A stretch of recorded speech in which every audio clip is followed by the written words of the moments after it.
Olá, a aula de hoje é sobre glândulas, ou seja, sistema endócrino.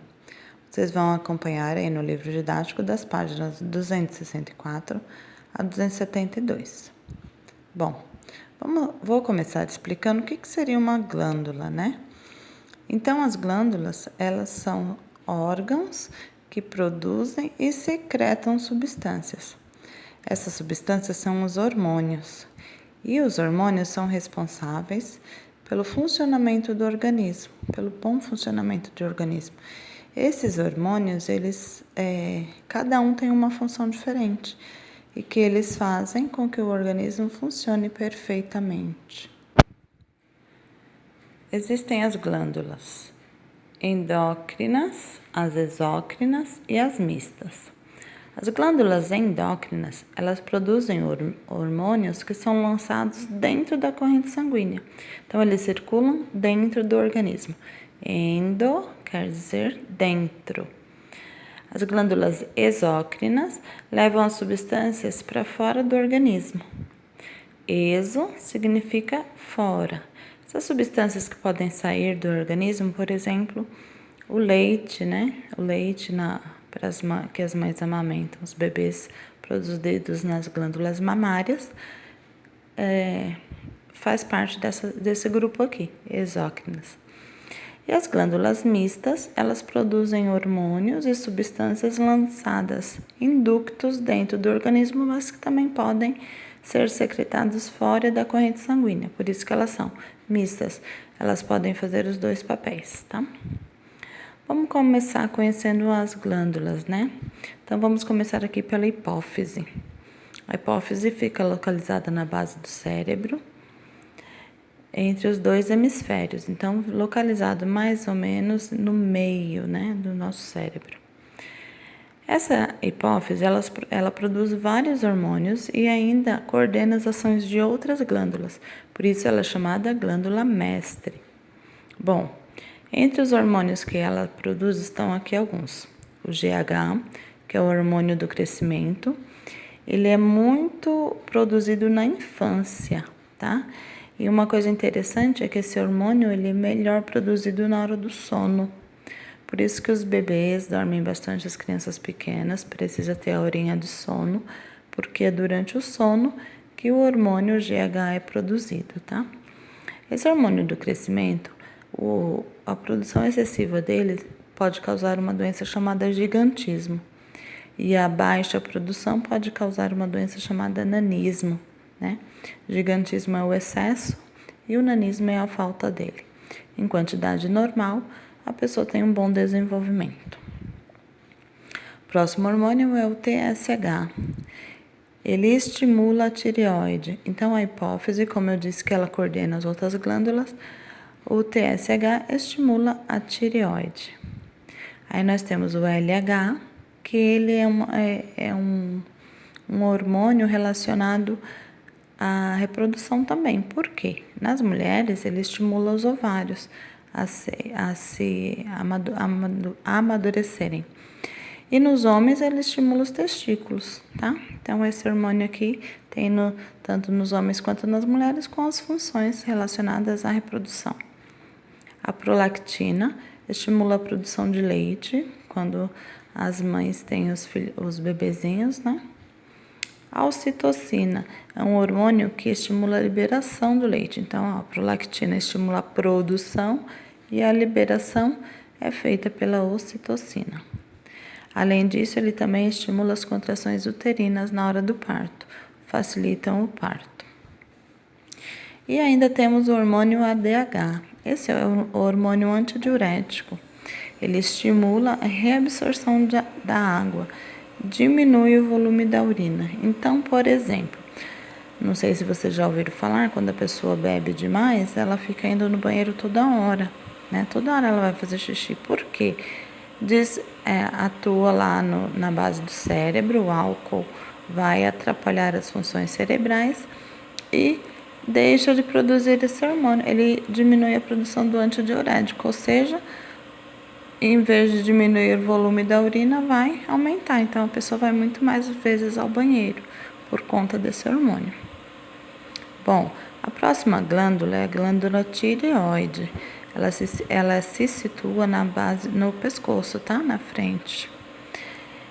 Ela secreta os hormônios calcitocina, que é responsável pela formação dos ossos, a tiroxina, que é conhecida como T4, e a triiodotironina.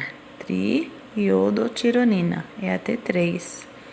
Tanto a tiroxina como a triiodotironina, elas regulam o metabolismo e principalmente atuam no sistema nervoso. Então, essa glândula tireoide ela é de grande importância para todos nós. Porém, ela também pode sofrer alguns problemas, como o hipertireoidismo, que é a produção excessiva de hormônios. Essa produção excessiva vai causar um aumento de metabolismo. Então, a pessoa vai ter alguns problemas, como falta de apetite, diminuição de peso, enfim, vários distúrbios, né, do organismo. E o hipotireoidismo. O hipo é a baixa ou nenhuma produção de hormônios. Isso também não é bom, porque diminui o metabolismo. Essa diminuição do metabolismo vai fazer com que a pessoa se sinta sempre cansada, aumente o nível de colesterol, tenha excesso de fome, consequentemente o ganho do peso. E há estudos que indicam que esse hipotireoidismo ele também está relacionado com problemas de depressão, né? Então, se a gente sabe que a pessoa não se sente bem, ela também pode ser levada a esse problema de depressão. Uma das características desse problema de hipotireoidismo é a presença do bócio ou papeira. Então, é um inchaço da glândula tireoide que fica no pescoço, formando esse bócio. Para tratamento, o ideal é um tratamento à base de iodo. Nós consumimos iodo no nosso sal de cozinha, tá? Ele é um sal iodado. Ele já tem a concentração necessária, já que nós já vimos lá no sistema digestório que os sais minerais têm que ser consumidos em baixa quantidade. Por isso, ele é colocado no sal de cozinha. Mas uma coisa importante, tanto o hipotireoidismo como o hipertireoidismo, eles devem ser tratados por um médico. Nunca, eu acho que eu tenho, vou cuidar disso. Não, é o médico que vai fazer o exame, detectar e diagnosticar e tratar, tá bom? Próxima glândula são as paratireoides. Bom, elas ficam atrás da tireoide. Então, assim, na frente do pescoço a tireoide, na parte de trás as paratireoides. Produzem e secretam o paratormônio que regula os sais de cálcio. Esse hormônio ele é importante na formação e modelagem dos ossos, na coagulação sanguínea e na contração muscular. Tá? Próxima glândula, suprarrenais. Elas ficam, renais tem a ver com rins. Elas ficam localizadas em cima dos rins. Produzem e secretam, entre outros hormônios, o cortisol, que atua na regulação das reações químicas e defesa do corpo. Age como anti-inflamatório. E a adrenalina, que reage a situações de alerta. Então, tanto o cortisol quanto a adrenalina, eles preparam o nosso corpo para situações de defesa. Exemplos, aumento dos batimentos cardíacos, diminuição da respiração. Quando você toma um susto, por exemplo, você tem essas reações, tá? Pode ter arrepio pelo corpo, elevação dos batimentos cardíacos, enfim. Eles reagem com as situações de fora do organismo. Bom, e aí vamos para o pâncreas. O pâncreas, como eu já disse, é uma glândula mista. Está localizado no abdômen e ele produz o glucagon, que estimula o aumento da glicose, e a insulina, que reduz a quantidade da glicose. Então, o pâncreas ele faz uma função muito importante, que é controlar o nível de glicose. Estimula quando está em baixa e reduz quando está em alta. A insulina ela é de suma importância, tanto ela quanto qualquer outro hormônio, mas a insulina na falta dela, causa uma doença chamada diabetes, tá? O diabetes é a baixa produção de insulina, baixa ou nenhuma.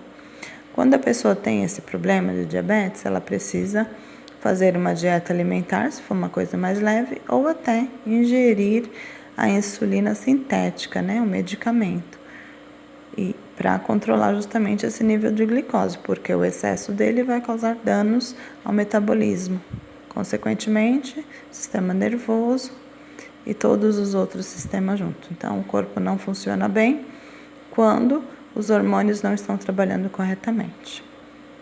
Por fim, nós temos dois órgãos aqui que estão relacionados ao sistema reprodutor. Então, os testículos faz parte do sistema genital masculino e ele produz a testosterona, que a gente costuma dizer que é o hormônio masculino.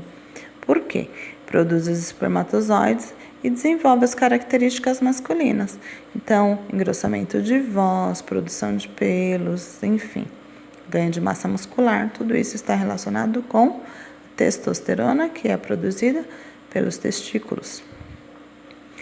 E temos também os ovários, está relacionado com o sistema genital feminino. Os ovários, eles produzem dois tipos de hormônios. O estrógeno, que desenvolve as características femininas, né? Então, afinação da voz, da cintura, formação de mamas, né? Dos seios, enfim. E a progesterona, que prepara as glândulas mamárias e o útero para a gravidez. Então, esses hormônios são femininos, tanto estrógeno quanto progesterona. Vale lembrar que tanto homem quanto mulher produzem os dois hormônios, tá? Só que, no caso da mulher, a testosterona está em baixa, bem pouquinha. No caso do homem, progesterona em baixa, bem pouquinho. Então, esses hormônios vão desenvolver as características sexuais da pessoa. Tudo bem? Espero que vocês tenham entendido a função de cada glândula. Vou pedir que, na dúvida, releiam novamente essas produções. E, para finalizar, vamos fazer as atividades do livro, tá bom? Página 273 até a 277.